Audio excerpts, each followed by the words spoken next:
биринчи Москвага келгеним 2012-жыл болгон.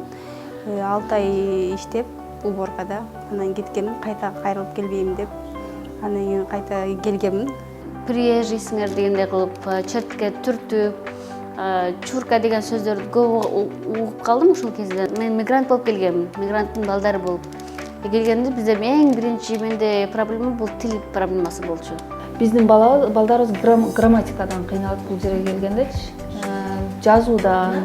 Ошко барган сайын өзүмдү башкача сезем. Природага сөз жок, кыргыз элибизге сөз жок.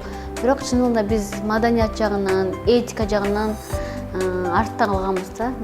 Бул жакта кыйналып иштейт балдары, ал жака салса, ал жакта черный касса деген той дегендер менен эле жок кылып коюшат экен да, көп элечи. Дүйнөнүн кайсы бурушунда болсок, мигрант болсок дагы, биз биринчи бизди ойлонтурган мекенибиздеги тууган урубуз тынч болсун, ата энебиз, бала чакабыз тынч болсун деп жашайбыз. Бир жыл ичинде мен саякатка көп көңүл буруп калдым, ушул за границаларга чыгып.